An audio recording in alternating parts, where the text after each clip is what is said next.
Hello learners, welcome back to my channel.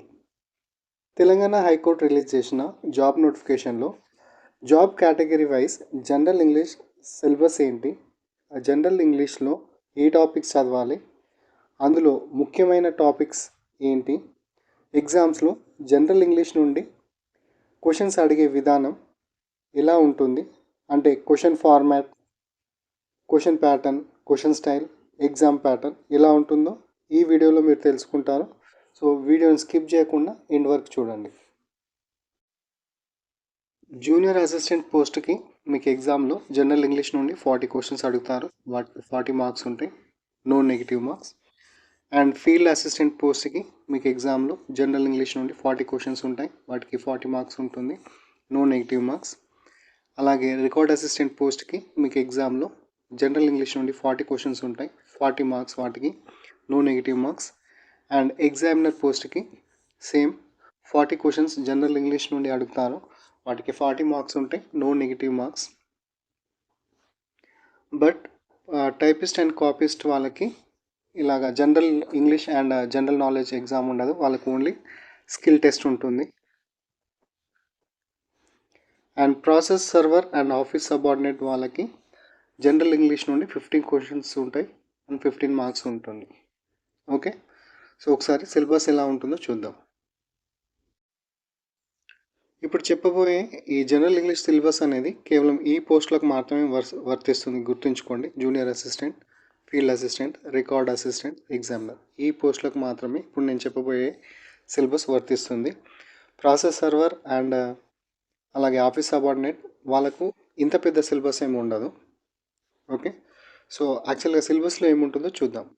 ఏం లేదు, just common English grammar ఉంటుంది. First one వచ్చేసి comprehensive passage questions, అంటే ఒక పారాగ్రాఫ్ ఇస్తాడు, దానికి రిలేటెడ్ క్వశ్చన్స్ అడుగుతారు. And synonyms, antonyms, one word substitution, correct spelling, articles, prepositions, idioms and phrases, tenses, correction of sentences, sentence correction, parts of speech, active voice and passive voice, direct speech and indirect speech. So ఈ topics, ఇది syllabus. So general English సిలబస్కి సంబంధించిన topics ఇవి. Each topic నుండి, ఇప్పుడు నేను చెప్పిన each topic నుండి ప్రతి టాపిక్ పైన అట్లీస్ట్ 2 to 3 క్వశ్చన్స్ ఉంటాయి. ఓకే, సో ఇప్పుడు చెప్పిన టాపిక్స్లో ఏది మీకు ఈజో అది సెలెక్ట్ చేసుకొని ఫస్ట్ ప్రిపేర్ కండి. ఓకే, సో ఎగ్జామ్లో ఈ టాపిక్స్ పైన క్వశ్చన్స్ అడిగే విధానం, అంటే అది ఎగ్జామ్ ప్యాటర్న్ అనుకుంటారా, క్వశ్చన్ ప్యాటర్న్ అనుకుంటారా, మీ ఇష్టం. సో ఎగ్జామ్స్లో మీకు ఈ టాపిక్స్ పైన క్వశ్చన్స్ ఎలా అడుగుతారో చూద్దాం.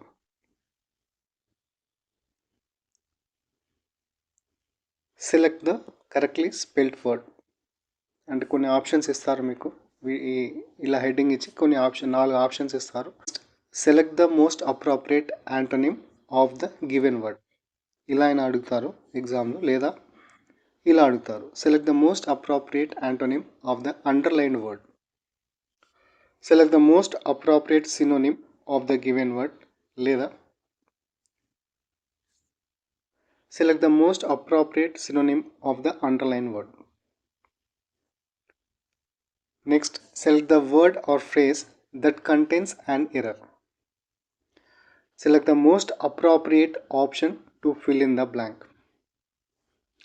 లేదా fill in the blank with suitable word. Select the option that best gives the meaning of underlined idiom.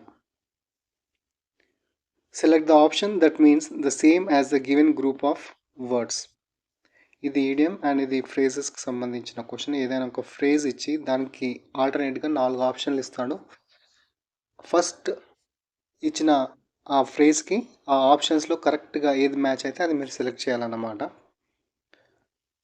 Next one, parts of the following sentence are given as options, identify the part that has an error.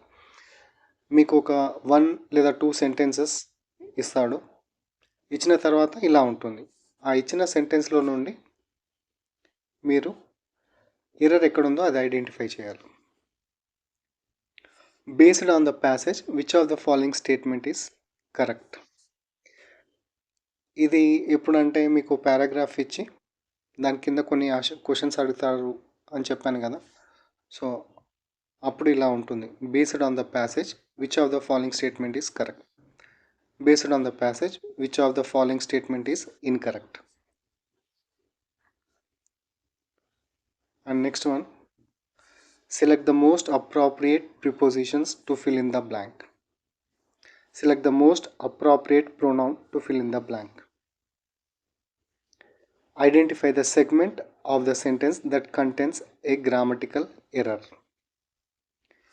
Select the most appropriate adjective to fill in the blank. Select the most appropriate meaning of the underlined idiom. Fill in the blank with correctly spelled word. Select the most appropriate meaning of the underlined idiom. Select the most appropriate one-word substitution for the group of words.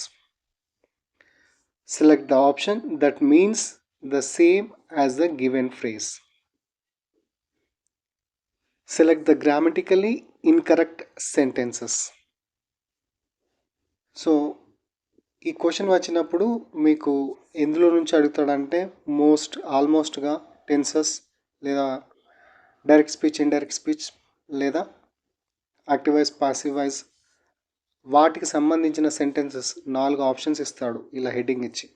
Okay, and which of the following is correct. So ఇక్కడ కూడా ఈ question కింద కూడా మీకు options ఎందులో నుంచి ఇస్తాడంటే tenses నుండి అయినా సరే, లేదా యాక్టివ్ వాయిస్, పాసివ్ వాయిస్, లేదా డైరెక్ట్ స్పీచ్, ఇండైరెక్ట్ స్పీచ్ నుండి కొన్ని సెంటెన్సెస్ తీసుకొని ఆప్షన్స్ కింద ఇస్తాడు. And select the option that can be used as one word substitute for the given group of words. So ఈ విధంగా ఇది ఎగ్జామ్ ప్యాటర్న్ అనుకోండి, లేదా క్వశ్చన్ ప్యాటర్న్ అనుకోండి.